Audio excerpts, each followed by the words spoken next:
Attention all passengers, Flight 004 Carmen Sandiego's ThinkQuick Challenge is now boarding. Once on board, please fasten your seatbelts and prepare for takeoff. Thank you for choosing Destination Nostalgia, and please enjoy your flight.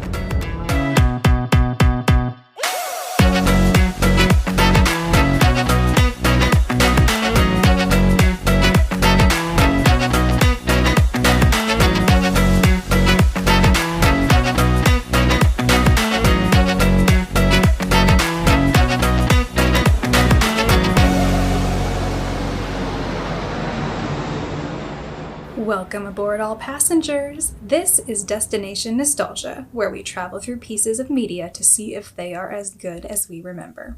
I'm your pilot, Jordan McKenna, and today my co-pilot is Bestie Becky. Hey! I'm so excited! This is so cool. So this is our third episode recording, and introducing my friends doesn't get any less exciting. So I'm very excited to have you today. Going well. Today we will be exploring one of our favorite childhood computer games that we used to play together, Carmen Sandiego's ThinkQuick Challenge. Ooh. Very, very excited. Unfortunately, we were supposed to record this episode 2 weekends ago, and I got COVID, which was really fun. But we rallied, I got better, and we're here today, which is really good. This is probably the strangest location I've recorded so far. So Becky and I are sitting, have 3 computers on my parents' guest bed. And 2 microphones, just kind of all 2 glasses of wine. We're all just one squishmallow. Which is also your childhood bedroom. This is my childhood bedroom, yes. It is a different color, though. It is very different. Yes, it's a much more adult color now. So when it was my bedroom, it was like neon orange, and now it's a much more lovely teal color. I have vivid memories of hiding behind your bed, in between the bed and the wall, that is when true. my mom came to try to get me. That's true. Very vivid memories. Yeah, I had one of those, I don't even know what to call it, like a bed post, what the heck do you call them? The headboard? Headboard, thank you. A headboard that had slots in it. Mm-hmm. So in my child brain, I was like, this is the perfect place to hide. This is basically jail. So if I need people to not leave my room, this is where we'll put them. This is where we'll put them. So you could kind of climb out and stick your toes in between them to climb up the bed. That's right. Yep. And I remember I used to bring my piggy bank back there, and it probably was 50 cents total in pennies, and I would secretly count all my cash, and keep it very secret back there. So we are reporting live from the childhood bedroom. Mm-hmm. Speaking of this nostalgia. Yeah, speaking of Number nostalgia. 1. No, and I think it's really funny because it's it feels very Charlie and the Chocolate Factory right now. We are very much the grandparents that are sitting upright in bed and just doing this. And we also sent out a 10-year-old to buy a scratch off, so we're gonna be rich by the end of this episode. We might be capitalists, everyone. In the true twist. Yes, no, you live long enough to see yourself become a capitalist. You could kill me first. Part 1, Background. So as is tradition, we must start out with our best guess of what we think the official description of Carmen Sandiego's ThinkQuick Challenge is. Ooh. And I'm just going to give a preface. I am very dyslexic, and I know for a fact I'm going to say Quick Think Challenge at some point during this recording. I've done it in my notes, and I know I'm going to flip it around. We'll do a think quick think count. Yes. Quick think count. Yes. Someone See if you can count how many times she does it. Yeah, it's I'm guessing midway I'm just going to lose all my Just faculties, and it's fine. All right, Becky, what is your best guess of what this game description is? Test your skills against Carmen Sandiego in this fast-paced intellectual adventure game. Travel the world, challenging her minions and robots in their areas of expertise to gather clues as to Carmen's whereabouts. Will you be able to catch Carmen, or will her brain power leave you in the dust? That was beautiful. Are you kidding me? Oh my gosh. So many adjectives, so many exclamation points. Oh, yeah. So your many. Voice, your advertising voice was voice. excellent. Thank you. I love that. Thank you. So I went a little bit more cynical with my take. Fair. Classic. Mm-hmm. So I just wrote, world's hottest supervillain, Carmen Sandiego, is chased around the world by some kids and an annoying guy who just won't give it up.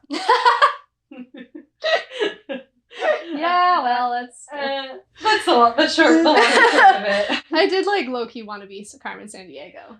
We're gonna get to that. Okay, excellent. Same. And then She certainly was the hottest. She is the hottest supervillain. So here is the official description. Mm-hmm. It's gonna sound a lot more like Becky's. Like, you really got the tone. Oh, thank you. Really... Here we go.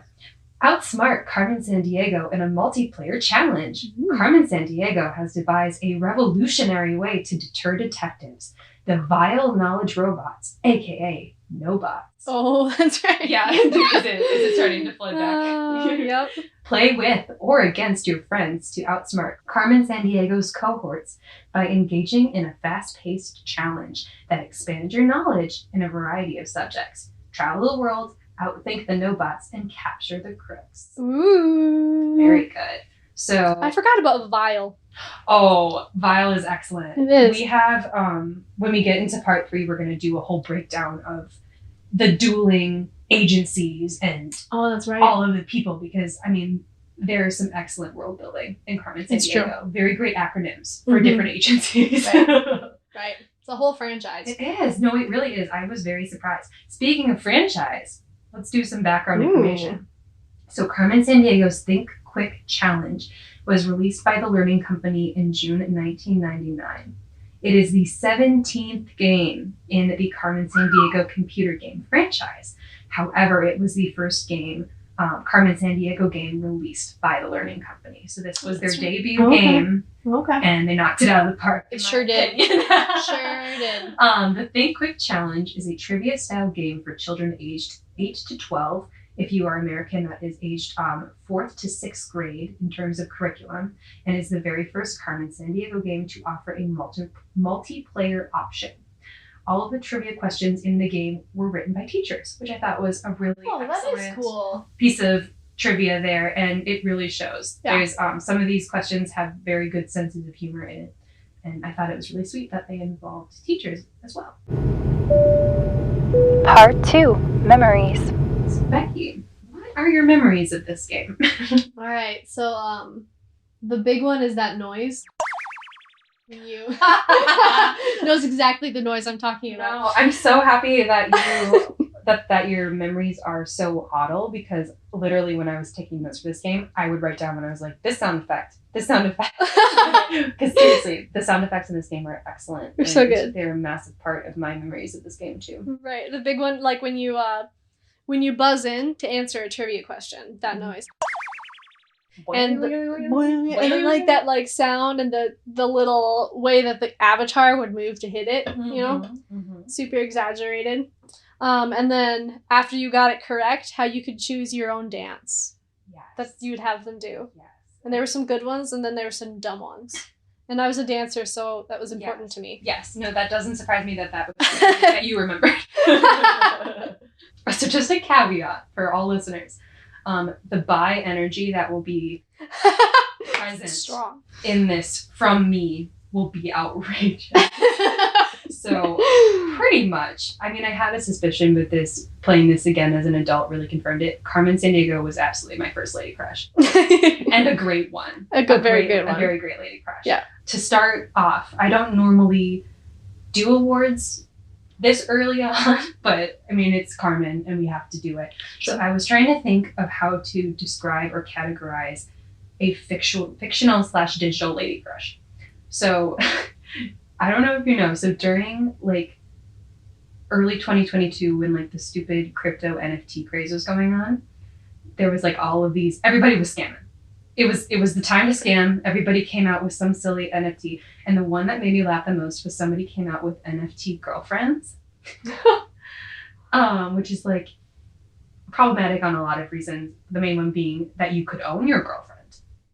Yeah, questionable, for sure. Like, when I saw stuff like that, I was like, there are so many like digital fictional baddies that were here before the NFT girlfriends, and they obviously after that big crash, they will be here longer.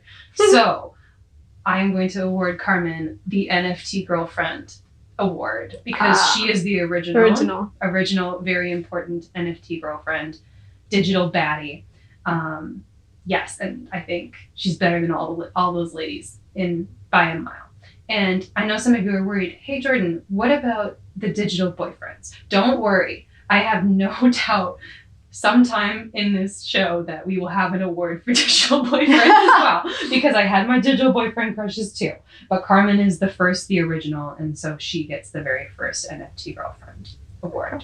Aside from the crushing, what I remember from this game is, so it would have been you, me, and Libby would have been old enough to play it. Yep. And this was a computer game that was at your parents' house. And so we would all pile in the same chair. Specific chair. We were all small enough to do that. That was the original game. We piled into that. That's true. Yeah. And then each one of us had to like pick a different part of the keyboard to buzz in. So that was like really sweet and funny to think of, because that was kind of probably one of our first games where we were playing it together. Mm-hmm. And then for some reason I thought we were younger than like, I don't think we were 8 to 12 playing this game. I think we were probably like 6 to 7. Probably. If that's all. We were killing it. So. Yeah. When I was also just thinking, like, I know for me personally, I was probably just trying to like get the buzzer in fastest and then just like guess. Right. It just kind of hope for the best. It didn't matter if I got it right. It was just to get it in first. Get it in first, and then like hope for the answer. For you, I imagine that you probably went for accuracy. That's probably true. Yes. But that's kind of what I remember.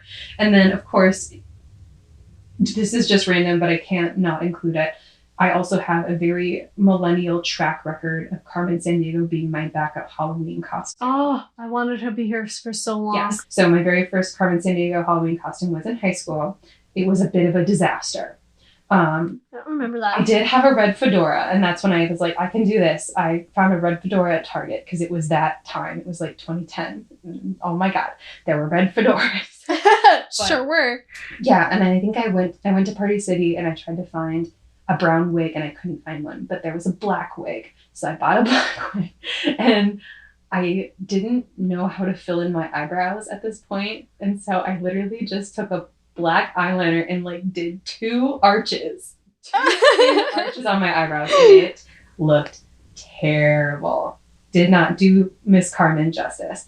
However, I tried again in college and I made a better choice. I just went for the temporary brunette dye, and we did a much better job. She was my very first do I love her or do I want to be her? the classic. The classic.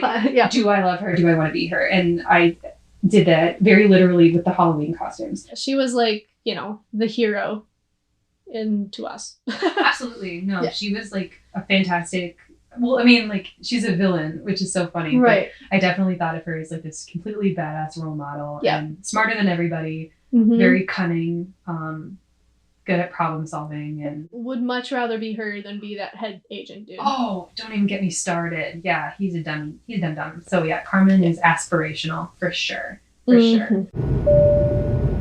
Part 3, Deep Dive. I'm gonna give a general plot. So this is where we get the lore. Ooh. The lore of all these different agencies and what the hell is going on. Excellent. So in this game, we play, or the player plays as a new Acme recruit. And Acme is the good secret agent agency, quote unquote. Oh. And we have been recruited by head agent Chase Deveneaux. Oh, that's right. That's his name. Is that crazy? Real friggin' French. Very French. Also, this was another dyslexic moment. Beautiful last name, Deveneaux. I can't spell it. So as my notes went on, it just got more and more terrible. So I will be reading my spellings as we go. Yes, you read it as you spelled it, not as it's supposed to be. Not even how it sounds. Just how you spell it. I just threw a bunch of good near the end. Just consonants. I'm like, let me just throw these. There's probably this consonant in, right? There's probably. Here's another X. Yeah, I just couldn't be asked. Couldn't. So no, if your last name is Deveneaux, no offense to you at all. It's all on. It's not personal. It's all on my brain. It's all against this fictional Deveneaux character. It's true. It's not you. We're just gonna laugh about it. Mm-hmm. So anyway, so Chase Deveneaux is going to be our mentor as we take down Carmen Sandiego. So Miss Carmen, queen that she is, has a bit of a crime ring around her. There's levels in which she is the center. So she is in the middle. Her next ring around her are her 6 master thieves. Oh, that's right. So the thieves are kind of in control of stealing certain knowledge.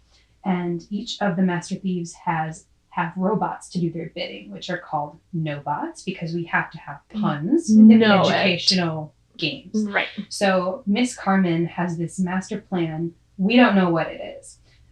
Stealing all of the world's knowledge. And each of her master thieves have a different type of knowledge that they are more privy to that we will learn as we go. Right. So that's kind of the hierarchy. We got the no-bots, master thieves, and then Carmen. Now, something interesting about this game, and I think quite personally as an adult person who enjoys reviewing media, was a very smart idea, is that in this game, we don't learn what Carmen's master plan is. This true. Game isn't really about the plot. This game is about providing a backdrop for people to play multiplayer trivia. That's true. So what I thought was really, really smart was that they leave Carmen's master plan a mystery. Sometimes she'll pop in and, make snarky comments, or we might see her at the end. It's like a cool cutscene. But she always gets away. So that kind of provides that the stakes are always there, no matter how many times you come to replay the game, which I think was a very smart choice. However, in classic superhero comic fashion, there is always a villain of the day. So the Master Thieves provide us the villain of the day. We are allowed to defeat them. So gives you that little bit of it gives you the dopamine. Yep. It gives you the dopamine. It gives you the task, I guess, or the storyline, but we don't learn what the big bad is. And so the big bad is left to keep us coming back. And so I thought that was a very smart way to keep the game feeling interesting for people. Because it isn't really about the plot, it's about multiplayer trivia and teaching kids things. Right. So I thought that was really, really smart. So just keep that in mind. At the end of this deep dive, we won't find out what Carmen's plan is. However, I do have a theory, and I will share the theory at the end of the deep dive. So let's get started. We are treated to the best opening sequence. Oh, so good. I forgot it was so good. Oh, so in the last episode with Libby, when we talked about Barbie Rapunzel, we gave out a award for the most unique opening sequence. And I stand by that. However, watching this opening sequence, no holds barred, best. It just gets you amped. It is amped, yes. You just are so excited. I wrote a note. I said, oh my God, the chills. This might be the best thing ever.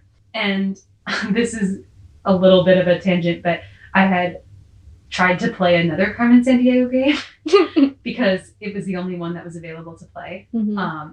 And it is very plot heavy. It's like the complete opposite of this game. It took me 12 hours to play. And it kind of ruined me. It kind of ruined the morale. However, I wrote, this opening sequence has revived me from the past 12 hours. It did it. It was so good. The scene here in Cairo is quite disturbing. Sinister robots have been wreaking havoc. As you can see, these robots, or no-bots, are actually stealing knowledge from some of the greatest knowledge centers in the world. Take a look over here. And it looks like this is the work of the nefarious Carmen Sandiego and the international crime organization known as Vile. Carmen Sandiego. Chase Deveneaux, Acme's top agent, is spearheading a campaign to recruit new agents to battle this latest threat to the world. So Chase Deveneaux makes an appearance in this very epic theme opening sequence. And I just made a note that he is Midwestern as hell. He is Midwestern as hell. And we are Midwestern, so we get to make fun of that. So I'm absolutely going to lean in. So he goes, we're looking for the best and brightest. This threat is so massive. We need all the help we can get. Here at the Academy, we're dispensing our best agents to track down Carmen and her vile cohort and bring them in. Fun. He goes, all right, agent, let's get busy. And then I go, busy. And then, so I'm already pumped. I got chills. And then I'm not ready. Because here we go. We fade to black and we get a quick little snare drum hit. And oh my God, here's our girl. I wrote that in all caps. We see the silhouette of someone with a big hat and a trench coat. They have their hands on their hips and their legs in a wide stance. Power stance. And we get a voiceover of the snarkiest lady you've ever heard in your life. I like to collect. I've acquired some of the greatest treasures in the world. Knowledge is power. And I highlighted Knowledge that because is power. that lives in my head. It's for real. Still, Yep. that has lived in my head my whole life. Mm-hmm. And I also wrote a note, I'm fangirling so hard. Because I was. Knowledge is power. The principles of science, mathematics, art, and language.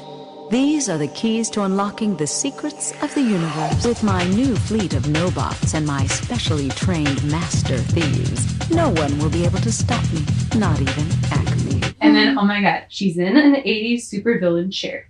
And she turns around. She's in a big red leather chair in this black suit. And I can't handle it. So how about it, Acme agents?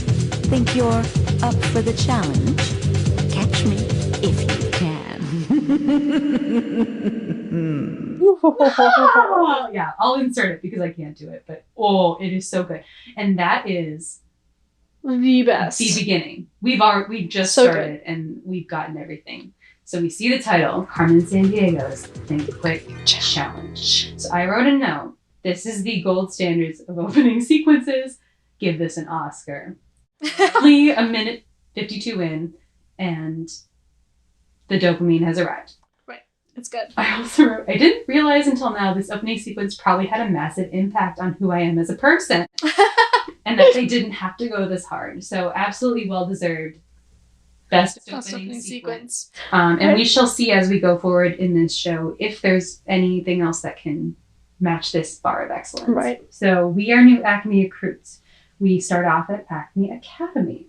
Oh, yeah. Yes. Something fun about this game that I really like is you get to choose the number of players that you want and the difficulty. So you can do up to 4 players, and I think the multiplayer aspect was something very unique at this time period, especially for edutainment games.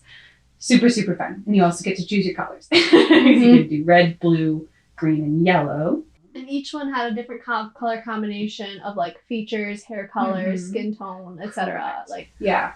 And they're all wearing like very much late 90s, early 2000s streetwear. So like, it looks pretty cool now too. Yeah. So, I mean, as a young kid, I was like, I wanted to be these kids.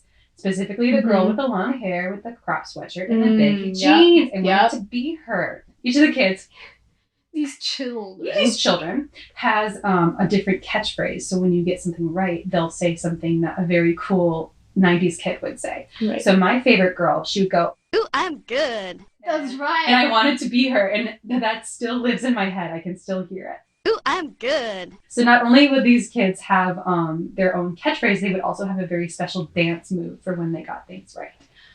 Very, very cool. And so whenever they got something right, everybody takes a break. Some fun music plays, very 90s, 2000s music plays, and they start dancing. Very, very good. Yes, these kids are super cool, coolest kids ever. However, I had to give out another reward because, the constant dancing in the middle of the field seems like perhaps the least secret thing an agent can do.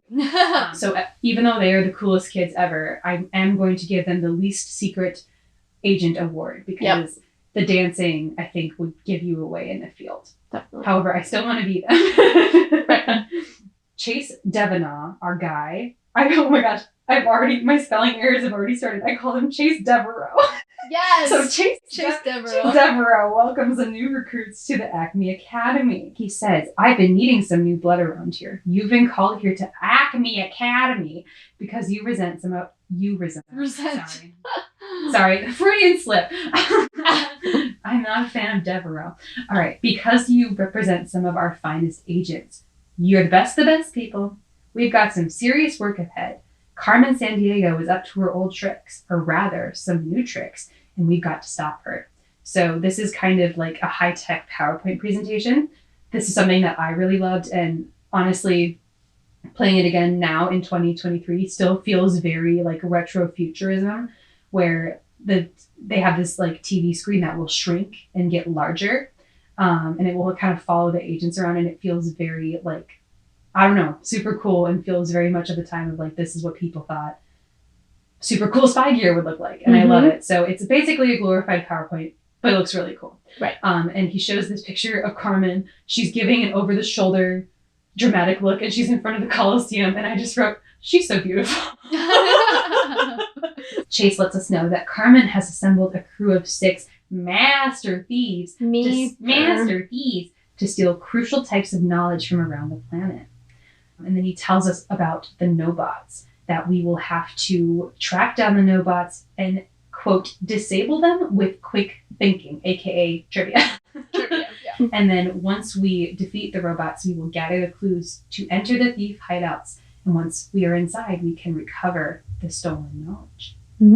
So our way of doing this is we have the podiums to buzz in, and we gain knowledge points, which make us more powerful. But something fun that I enjoy, whoever designed this cared about accuracy, which I appreciate as somebody who makes mistakes a lot, was they made sure to reward the players that went for the most accuracy. And whoever has the least mistakes at the end of the round gets to be the one to capture That's the right. villain, which I thought was really, really fun. So if you're a little bit buzzer heavy, that doesn't necessarily mean that you get to be the one who saves the day. Right. Which I think is pretty fun. And so Chase lets us know that he is going to be personally working on tracking down Carmen and the factories where she makes the Nobots. Unfortunately, Carmen is a capitalist, which is fucking just so distressing to me, because she's a factory owner and she makes robots. But whatever. It's okay. Maybe she has robots to make her robots. You know, you can't be perfect. You can't have it She's all. perfect in every other way. And well, she steals all this stuff, so That's true. That's true. We don't know what her master plan is. Maybe We don't. maybe she's tearing it all down. maybe We don't- she's bringing the money and the knowledge to the people. We don't know. We don't know. But anyway, so Chase is the one who's going to be tracking down Carmen. And I wrote, okay, so we're sending the children to outthink the robots. It says a lot about the adults. It's up to us. So before we go into Thieves, I'm just going to talk a little bit about the way that we will be playing this game. In the traditional gameplay, what would happen if you go out on a mission is you go and play some mini games to defeat some of the Nobots. You would have to defeat 4 Nobots in trivia, and then you would receive the hideout code to go capture the villain. Oh, that's right. To make it a little bit shorter, we are going to only do trivia from 1 Nobot per villain. So there are 6 villains, there are 6 Nobots, and Becky will be our beautiful Acme recruit who will be answering these children questions. Yes. So we'll be going through the gameplay. We'll meet each of the Nobots, each of the villains, and that will be the end of the deep dive. Excellent. So let's get started. Let's meet our first thief. So excited. Our first thief is That guy. Nash. I didn't like that guy. Chase describes Nash as the bruiser with the bookworm soul. So his target is he has stolen the concept of alphabetization. Oh, that's right. And it's kind of funny. Obviously, this game came out in 1999. I was going to check and see what year the internet really began becoming mainstream, but then I forgot. But I mean, it's really not present in any of this. So it's kind of funny that the references are obviously a little bit dated, but there's also this feeling where it's like, if these people knew about the internet, like that's where they would go. Like there'd be no stopping. Right. So they're hitting all these targets that eventually will all be on the internet. So Chase's very dated reference about why it is terrible that we would no longer have alphabetization. If we lose A to Z, reading a card catalog will be like trying to read alphabet soup. Oof, it's a bit dated. That's a bit dated. There you go. I love a card catalog. Where there's no more alphabetization, I also wrote, this sounds like a job for the dyslexics. We got this, guys. We got it. Oh, your day has come. This is our world now. You're just living in it. So here we go. We're going to... All right, so ready. Okay. So here is our bot. Ooh. This That was one? my favorite I bot. know! So right away, this is... The first bot we meet is my favorite bot. And I wrote in this note, pardon my French, holy fuck, touchy-feely bot. That's a name I haven't heard in years. I love touchy-feely bot. So I've written a bit of descriptions for each of the robots. So we'll be going over what subject they cover, the color of the robot, what their voice sounds like, what their general vibe is like, and some great quotes from them. Excellent. So Touchy-Feely Bot is the art robot. We go and learn about art from Touchy-Feely Bot. Her color is red. Her voice sounds like a Southern lady who calls you dear and makes it sound like a threat. Yep. Her vibe is slightly hostile. She reminds me of the high school theater director that would go on dramatic rants whenever she was upset with you. Now, some quotes to highlight this from Miss Touchy-Feely Bot. Curtain rises. Enter touchy-feely Bart stage left. That's right.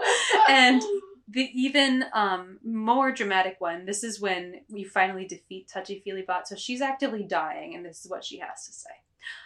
Rueful is the day that the pupil surpasses the teacher. Alas, it is the way. So I love her. I love her. She's great. So since Touchy Feely Bot made me, I was so excited to see her, and I screamed, "Oh my God, it's Touchy Feely Bot!" I will be giving her the Fan Cam Award because her name has lived in my brain this whole time. I did not know that it had, and she is truly a great character. It's valid. So I will give her the Fan Cam Award, the second to win this award. To Touchy Feely Bot. Touchy Feely Bot. So we have art-related questions for Becky. Ooh, yay. And if she answers them right, we will destroy Touchy Feely Bot and move on. Ooh. So first question, what is the Nutcracker? Number 1, a kitchen appliance. Number 2, a poem about squirrels. Number 3, a dude ranch. Number 4, a jazz festival. Or number 5, a ballet. So it's number 5, but like also number 1. It's true. Yeah, you're not wrong. Like originally, a nutcracker is something that you use to crack nuts. Correct. But yeah, it's a ballet. So yes, bonus point It's for technicality. Very good. We can move on. Yes, we can destroy Touchy Feely. We can destroy. So something fun that happens in between the trivia is that we get a video call. So a lot of things can happen in this. So sometimes we get a call from one of the master thieves. Sometimes Chase will call us to tell us whatever the hell he's doing, who even cares. And sometimes Carmen will intercept. So I think that's the best time. It is the best time. So it's your heart pumping. It does, yeah. As a kid, this would have been something that I know for a fact because I was a very fraidy child. I probably screamed. And something to kind of keep you on edge. So I think it's really fun that a trivia game could keep you on edge. So right. they do a good job to kind of keep the stakes up and keep you feeling the adrenaline pumping. Right, and like invested. Keep you invested in the plot. So Chase video calls us in, and he tells us that he couldn't have done much better himself, which I wrote, we know Chase. That's why we're here. But oh my gosh, Nash interrupts the call because he's a villain and he does that. I must divulge, at first I was concerned you might pose a threat to my nobots, but I can see you'll be about as much trouble as a cream puff. And that's all he has to say. He was just there to taunt us, which honestly, respect. That checks out. Respect. Little does he know that because we destroyed Touchy Feely Bot, we got the code to his hideout. Wham, blam. Thank you, ma'am. So we break into his hideout. So his hideout is like a library because he's super into literature and likes to eat books, I guess. Feeds off the alphabet. So something about Nash is he has these very termite-like big teeth. So when we go in and we let him know that we're going to get him under arrest, his plan of action was to jump on a bookcase and start biting it. Which I was like, I don't know, man. I don't know if that's the way to go. I don't know if that's going to get you free. Maybe he just wanted a snack before he went. Like, I need to eat some books first. Just a sec. But the Acme agents, with their very accurate trivia, is able to shoot a capture energy beam at Nash, and he gets trapped in this yellow force field, and we get to take him in. And this is his last monologue that he gives us. I concede defeat. You extracted me like a decayed bicuspid. You've also rescued the data for alphabetization, just as I was spelling trouble for the world. Yes, this game is very pun heavy. It's so good. So then we go back to the academy. Oh yeah, and this is a direct quote from the very Midwestern Chase. You're fast thinking, big Nash. And the winner, the person who got the highest amount of trivia, gets to have a dance party and show off. So we'll take this moment to have a dance party.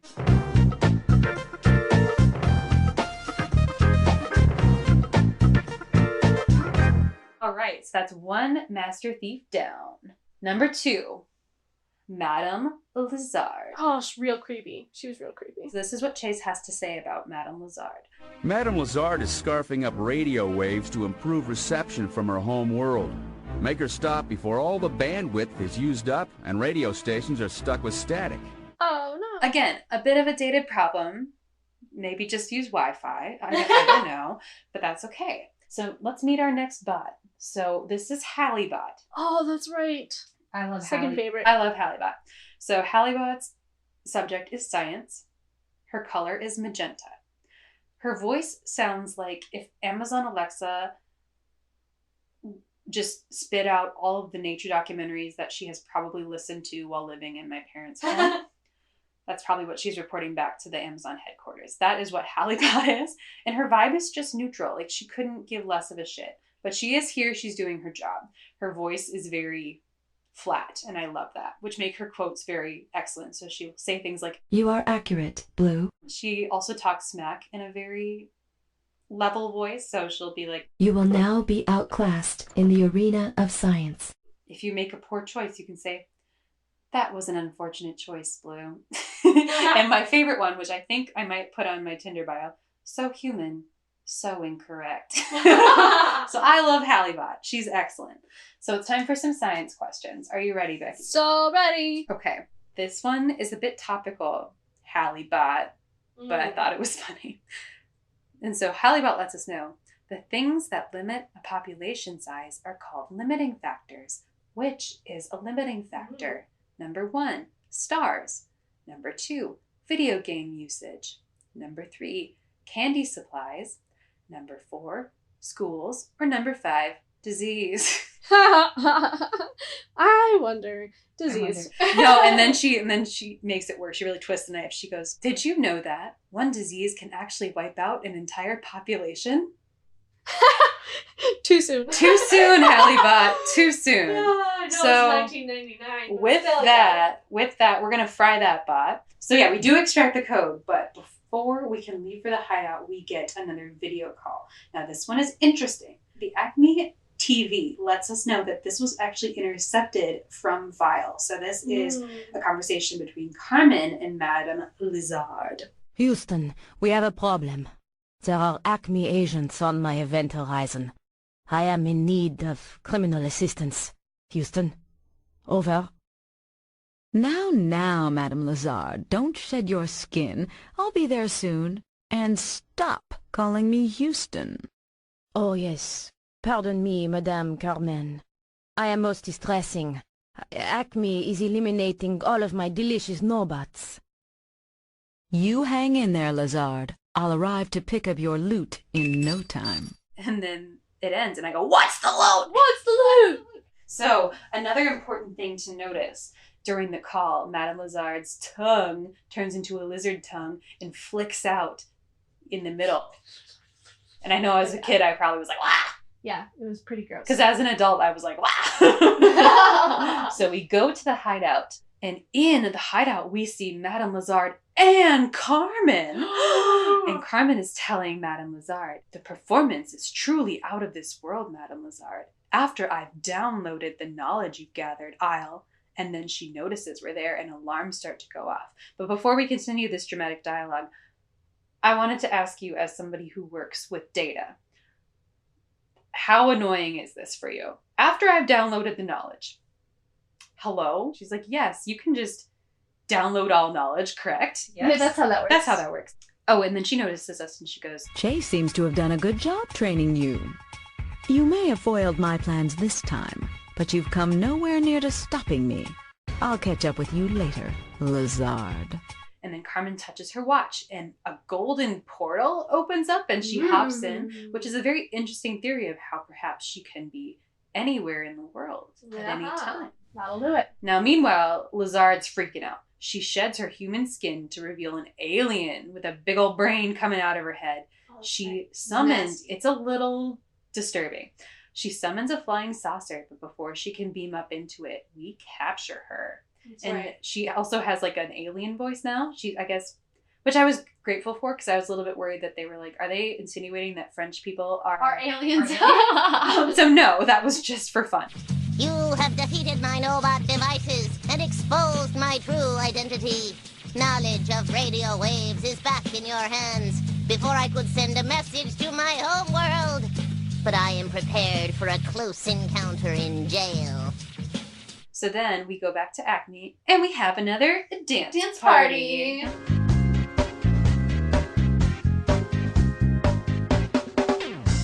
And Chase has some dumb things to say. You recaptured the theory of radio waves. Thanks to you, Madame Lazard won't be jamming up radio stations with any easy-listening alien tunes. Which, you know, classic radio easy listening humor. Classic alien. Classic. Let's not leave out how you spotted Carmen Sandiego. Very few agents ever come close enough to get a good look at her, you know. Oh yeah, second day and we're already in the big league. Seeing Carmen. All right, so we are on to our next mission, our new villain, and quite honestly, my least favorite named villain. We have Dr. Death, which in my notes I just put, yikes. What's gone? Yikes, Dr. Death. That is, you could be something else completely different with that. So I gave Dr. Death the Squidgy Award for Terrible Names. If you do not remember, this is a callback to episode 1, Putt-Putt Saves the Zoo, with the titular Squidgy, who won this very first award. So now the second award winner, the very deserving Dr. Death. Dr. Death. Which is in, I will remind you again, a children's game. It makes sense why he's named that. I know. But still. At least it's not bad as like Dr. Girth or something. That's the worst. That's his father. Dr. Girth is my father. Call me Dr. Death. So here's what Chase has to say about Dr. Death. Dr. Depth is stealing the science of optics so he can rid the world of prescription glasses. If the rest of us end up with vision as bad as his, there'll be no one left to see him coming. This seems really evil. That, like, you are a part of an affected community, and instead of helping the community, you're like, I'm going to make this harder for my own community by getting rid of what they need. Right? Hello? What? But at this point in time, I had kind of confused what the thieves were stealing. I thought they were stealing things that were related to how you learn. So it made sense where it's like, oh, well, if people can't read, they can't learn. Oh, if we don't have radio, I suppose, you know, you can have a lot of learning, you know, the news and stuff from radio. And so at this point I was like, this is kind of a stretch. But I guess, you know, if you can't see, for some, you know, folks, it makes it harder to read, but like, we'd still have Braille. And so I was kind of like, I'm running out of ideas. Because I didn't know that they weren't going for that. But at that time I was like, interesting take here. We go on to meet our next robot. We have CynicBot. Ooh, So this guy. I kind of liked this guy. This guy, I think I liked him more as a kid. I think I found his humor funny. But now as an adult, I was like, no. You're right. So the subject is history. His color is orange. And his voice, this is why as an adult, I was like, oof, it doesn't hit the same. Sounds like a late 90s improviser doing a very half-hearted Robin Williams impression. Which is what made me sad, was like, it just didn't hit. But you could tell what they were going for. And the vibe of a CynicBot is just defeated. You've already defeated him. He's just dead inside. He's here to collect a check and teach kids history, and that's it. So now some fun quotes from him, which imagine the very best Robin Williams impression and then like dial it down a couple notches. Auga, auga. Auto destruct. I know as a kid I was laughing my ass off with that. I was like, this is comedy. This is gold. This is peak comedy right here. It doesn't get better. We are on to our history questions. Becky, are you ready? So ready. So, and I'm also going to read them with his, because he says some words in a very excellent way. I don't know the accent, but you'll hear it. So, Lincoln used these voids to begin the Gettysburg Address. What 6 voids begin the Gettysburg Address? Oh, do I have to just answer it cold turkey? Yeah, what 6 voids? 4 years ago. Correct. So we fry CynicBot. It didn't take much because he was already on his way out mentally. Yep, that was pretty much over. Burnout is real. It's fine. So then we get a message from Chase. And this is one of the ones where we actually get to see a little bit of Chase's mission, which can be kind of fun because there's a lot of banter between him and Carmen. Chase here, checking in from an aerial stakeout above the Amazon rainforest. I'm about to make the drop on Carmen. You need to know that this man is wearing the world's loudest jetpack. And there's just like a stream of fire coming out the end. Everybody knows that you're there and you're going to set the rainforest on fire. Go home. You're not doing it. Get out of here. You're not helpful. Chase messages us again later and lets us know that he found a random factory building in the Amazon rainforest that was full of some no-bots that Carmen was making. And he goes, now the entire bunch are offline. But Carmen cuts in and she's in that damn chair again. I said, and the suit, goddamn. She goes, cool your jets, mister. And then this is when the spelling really took a hit. Dinavoos. Mr. Dinavoos. Cool your jets, Mr. Dinavoos. That factory was no great loss. I'll soon build more right under your very nose. And I go, oh no, she's a capitalist. Damn. Oh well, no matter. We break into the hideout. Dr. Death has an underground hideout. I can't work with these disturbances. I need to be alone. Goodbye. And he tries to drill his way into the ground, but we capture him with capture energy. That's right, he's a mole person. And this is the point that I realized that was why he was called Dr. Death, not because he had poor depth perception because of the prescription box. Oh, is that what you thought? Yeah, I was like, what a niche, silly name. Dr. Depth perception. It's like, it's kind of lame. That's not a great name, though. No, it's because he's a mole person. He's not going to go down without a fight. He's monologuing at us. Meddling meddlers! How dare you defy me and take back the science of optics! I had a master plan to improve my eyeglass prescription. Now I'll have to squint through a stint in jail. Bro, just see the eye doctor. Just go to the doctor. Just get your own prescription. You'll be okay, bro. A lot less work, and nobody has to go to jail. Very easy. Anyway, we go back to Acme, and we have a dance party. And Chase says to us, now that the science of optics is back on track, people with glasses can focus on their thank yous. Yeah. As for Dr. Death, now that you've snagged him, the only thing he'll be dominating is the floor of his jail cell. Gross. Like, no. Again, with the original Dr. Death hypothesis. We're back. What are you doing, Dr. Death? Next mission. Chase introduces us to Snarla Swing. Snarla. And he lets us know. Snarla Swing hates technological conveniences. I'm going to have you give your best guess as to what she has stolen. It, for me, especially because I was on the hypothesis that this is how we learn, a way of learning as humans, this came out of left field and just destroyed me. Okay. What do you think she's stealing? So is she stealing a technological convenience so that nobody else can use it? Correct. She's stealing books. She's stealing... This woman is stealing microwaves. What? I was belly laughing over this. And it's like... Microwaves. Of all of the things. Of all of the things. It's just microwaves. This is going downhill. And Chase goes, if you don't defrost her soon, we'll have to wave goodbye to 3-minute popcorn. So Snarla's here to take away microwaves. God, of course she is. Damn it. I was like, maybe she's the kind of person that thinks that microwaves are talking to her. So or like destroying her eggs or something. Yeah. No, I think I wrote in here somewhere. Yeah, when we confront her, I have a lot to say to her about her conspiracy beliefs. We have a lot to talk about. Okay, let's ignore her. Let's talk about our newest robot. So this is Bruiserbot. I kind of liked him. I liked him too, and I'll tell you why. His vibe is very good. So his subject is math. His color is purple. But he has the voice of a Little League baseball coach from Brooklyn, which is very comforting for me personally. And his vibe is tough but sweet school bus driver that you had in elementary school. Yeah, very comforting, but a little bit rough around the edges. Here's some fun quotes from Bruiserbot. Who's ready for a good whooping? 'cause here comes Bruiserbot. This is something that I'm going to say in my own life when I'm having a lot of trouble with dyscalculia. My math's getting kind of mushed.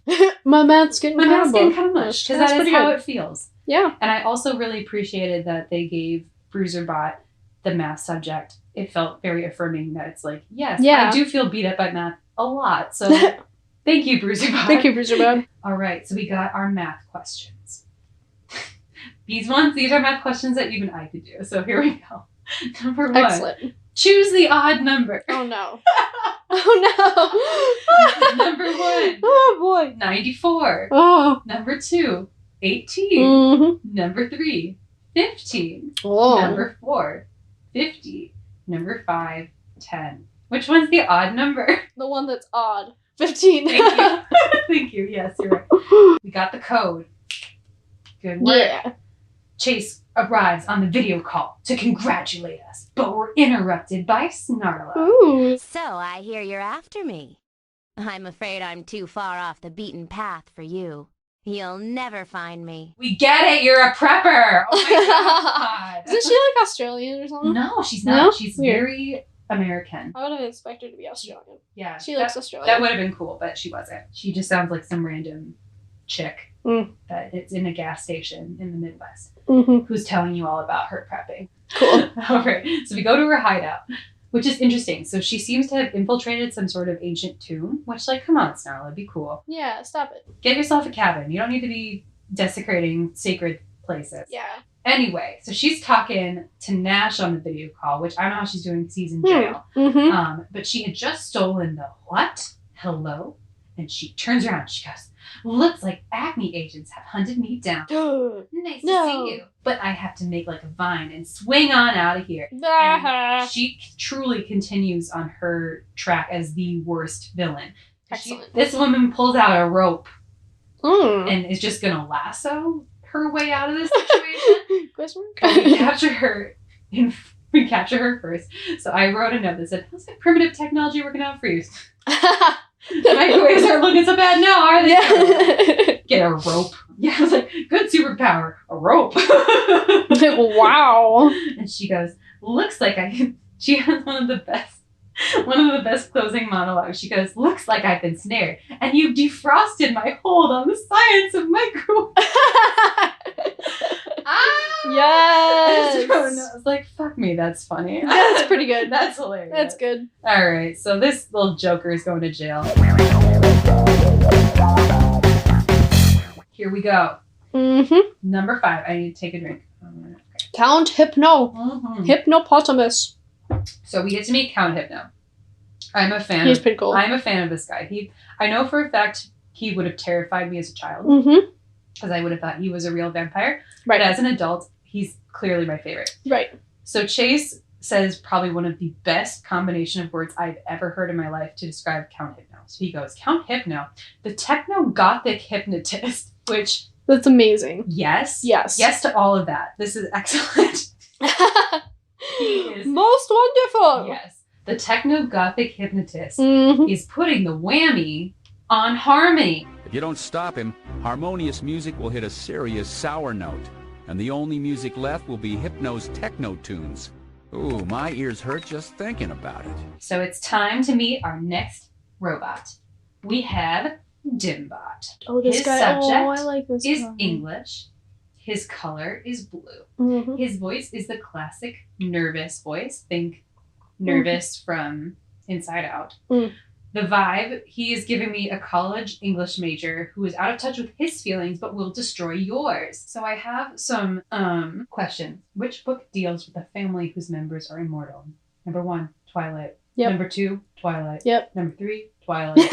Number 4, Twilight. Number 5, Twilight. Number 6, Tuck Everlasting. Yes. Yes. The original answer was Tuck Everlasting, but I had to put my own twist on that. So I was like, holy shit, it's Twilight. 1 through 5, Twilight. So after we fry Dimbot, we intercept a phone call between Count Hypno and Carmen. Carmen, it's the Count calling on you. I'm afraid Acme has made rather good progress. I'll take care of it, Count. Concentrate on repealing. Sorry, repelling. Sorry, that's bad spelling on my part. Repelling. Concentrate on repelling any intruders. So, just a quick note, visual note for the listener. When we start the call, Carmen is wearing a beautiful turtleneck and she's got some binoculars. And then when she says repelling, we see that this woman is repelling down something, which I love. And then the camera zooms out. This woman is rappelling down the Golden Gate Bridge. Why not? And I was like, yeah.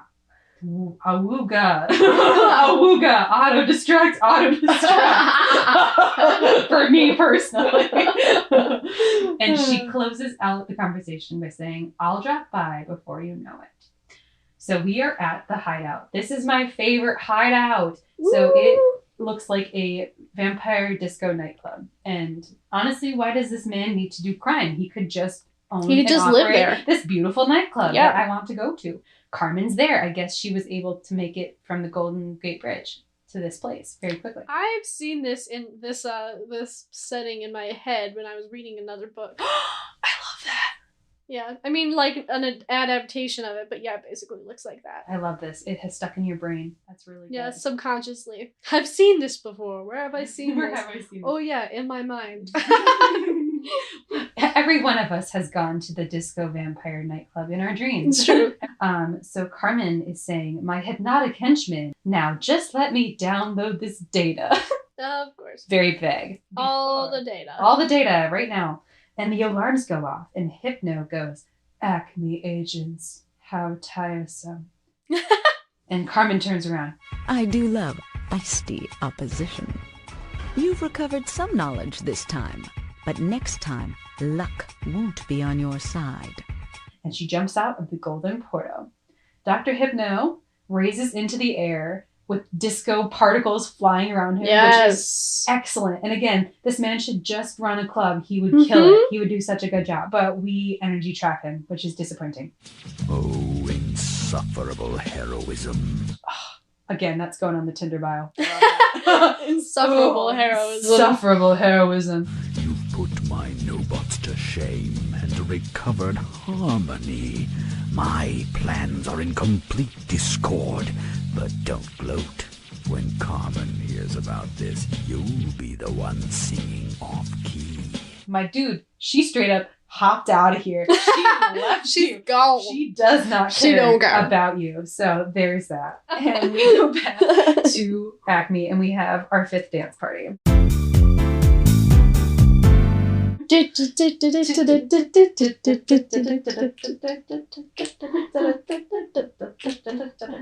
to do the hustle. It's a disco party. Nightclub. Oh yeah, Chase has a really whatever. He wants to tell us his little thing. He goes, we can take out our earplugs now that you've gotten the world back on key and singing in perfect harmony. And it was so weak that I just had to think about, does he spend all day writing this? Yeah, like, what does he do Is here? that the real secret mission? What is your like, job here? In the break room, he's like, okay, harmony, music. Let's sing all puns. Oh, my mind, man. it hurts. I mean, they should be back in like an hour, so I can probably come up with something by then. So he hard. works a little bit too hard on these really bad puns. Just like mentally constipated over these puns. Exactly. So we have reached our last thief. Her name is Jane Reaction, which I love. And I wrote, this is a drag queen if I've ever seen one. Mm-hmm. So if anybody's needing a name, Jane Reaction. Jane Reaction. Very good. It's a good name. And I'll come to your show. Jane Reaction, Carmen's most hyperkinetic crook, is busy stealing the world's knowledge of electricity. Electricity. You know what? Electricity. Correct. And I was like, you know what? This actually seems reasonable. This is an important one. That's true. That is the most reasonable. Yeah. Yeah. Snarl is over here with microwaves, and Jane's, stealing things that actually make sense. But if you don't get her soon, we'll all be sitting in the dark twiddling our thumbs. Which, yeah. Well, true. Have to go back to doing person things like reading. Candle making. Candle making. Lighting candles and making candles. Going to bed at reasonable hours. Going to bed when it's dark. So we have reached our last robot. Probably my favorite robot. So the name of this robot is Pure Ebot. And I made a note that was like, there's probably an AI called Pure Ebot. Probably. And if there's not, this is a free name for you. I couldn't even believe that this was their name. Their subject is geography. Her color is teal. Mhm. And her voice is just Russian accent. Excellent. The vibe is immaculate. She is a chaos queen. Yes. And I love her. All of her quotes are excellent. Prepare to be humbled. Ah, the thrill of watching you fail. You are undermining my sense of superiority.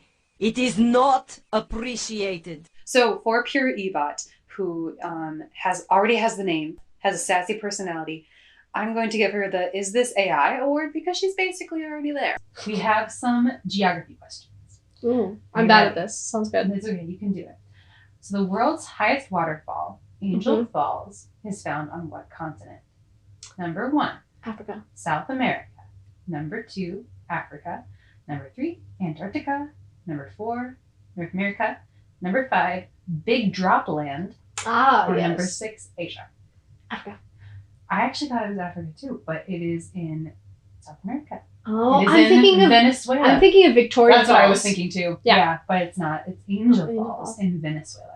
So we defeat Pure Ebot. We get a phone call from Jane Reaction. And she goes, "Wow, look what I found. A bunch of Acme agents. I hear you were after me, but you know, I got red bots to stop ya. And I got the baddest hairdo you've ever seen. In other words, you got no chance of putting away Jane Reaction." That's pretty good. Anyway, so we arrive at the hideout, which seems to be some sort of power plant. We set off the alarms, and Jane goes, "Oh no, a whole gang of Acme agents. Well, it's been real. It's been fun, but it hasn't been real fun." See ya. Classic. And I loved it because it was very short and sweet, whereas the other ones kind of monologued for a while. That's right. So Jane throws some chemicals in the air and attempts a reaction, but we capture her first. And Jane, as she's struggling in the capture net, she lets us know what her master plan was, and this just killed me. Okay. So she goes, "I was gonna make a giant battery the size of a mountain and zap every toy in the world." What? That was the plan? I know. I was like, what? Hello?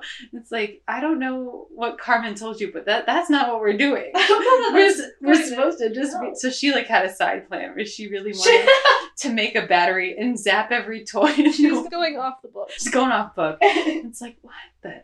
No wonder Carmen ditched her. And also, what's your motivation? You're a grown woman. Why do you want to zap every toy in the world? Revenge!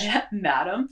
Anyway, I thought that was hilarious. That was not what I was expecting, where it's like, if you are stealing electricity, it's like, bring world governments to their knees. And it's like, nah, I'm going to zap every toy in the world. Zap them all. Zap them all. Get rid of them. So we have arrived. We are at our last dance party.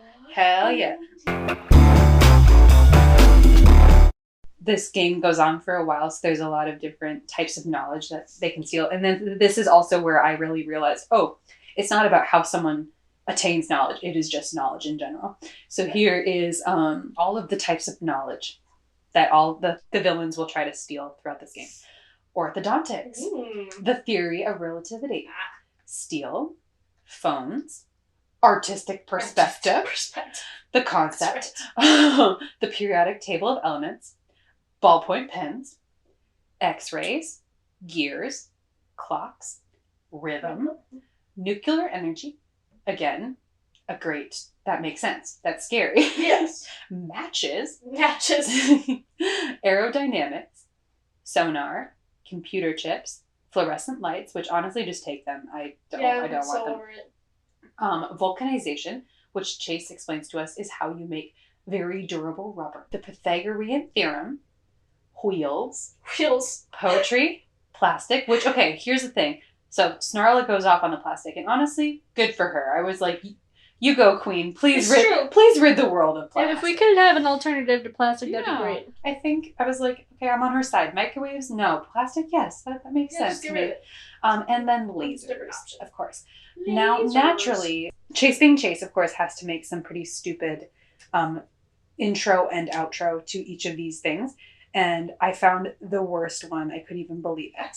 It's about the theory of relativity, so I had to include it because I couldn't even believe they put this in a children's game. Madame Lazard has made a grab for the theory of relativity.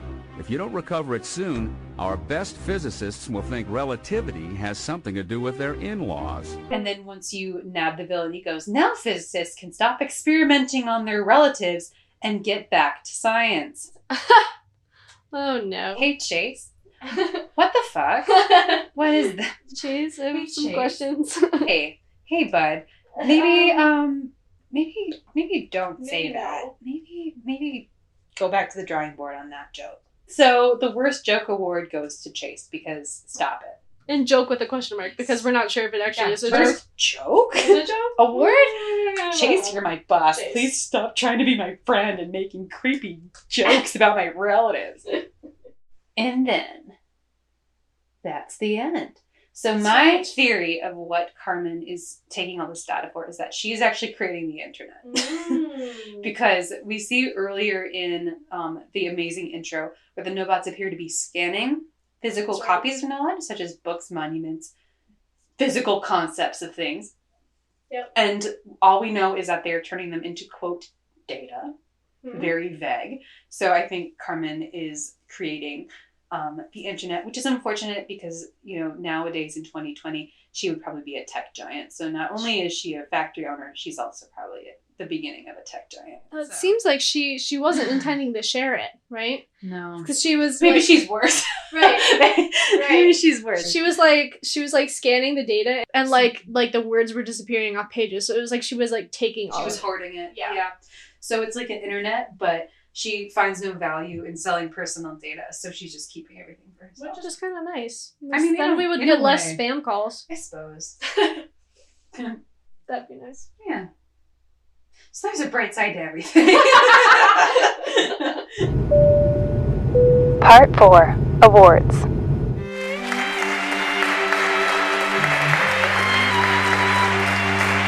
Welcome, one and all, to the 3rd annual Destination Nostalgia Award Show. Oh, yes. It is so wonderful that we could all be together again this year. Well, we are here to honor a very impressive game. The game that we are awarding today is Carmen Sandiego's ThinkQuick Challenge. Truly a masterpiece that has won so many awards. So let us distribute them henceforth. For the NFT Girlfriend Award, the woman who can do it all, who is so lovely and puts all other digital crushes to shame, Carmen Sandiego. Oh, very good, yes. I know she's on my girlfriend list, yes. Oh, don't tell her that. Okay, for the best opening sequence, my goodness, this game has truly set the bar for the amount of emotion you can create in a person in 1 minute and 1 minute and 52 seconds. It is Carmen Sandiego ThinkQuick Challenge for the best opening award. Yes, take it away. Next in category, we have the Fan Cam Award. This award is going to our most treasured comeback. The one who everyone is glad to see enter the room. Whoever Absolutely. breathes a sigh of relief when she's present. Our ever favorite, Touchy Feely Bot. For the Fan Cam Award. She is my favorite actress, I know. Yes. Yes. Now, I have a award that is very common on this podcast. It is an award that has been given before, the Squidgy Award for Terrible Names, named after Squidgy Seal from Put Put Saves the Zoo. Who could possibly come after her? Well, it would be none other than Dr. Depp. Congratulations, and perhaps think of changing careers with a name like that. I knew his father, by the way. Dr. Good. Yes, a great man. Excellent. Next up, we have Is This AI Award. We have our second favorite is Blue Robot. Pure E-bot. Oh, yeah. I'm sure that isn't already a technology. Oh, so good. Someone should check. So good. All right. Unfortunately, sometimes you must end the evening on a low note. We have a award for somebody who wrote just a terrible couple of sentences. We are not even sure if it qualifies as a joke. One might call it a cut below. Oh, perhaps. There's a cut above, a cut below. Cut below, for sure. So, sometimes things are so horrible that they must be acknowledged. So for the worst joke award, it must go to Chase Devanez. Chase Devanez. Yes. Sorry if your name is spelled wrong on the card. We don't know how to spell it. Yes. All right. A very eventful night full of all sorts of awards, good and not so good. Have a great evening, and we shall see you next time.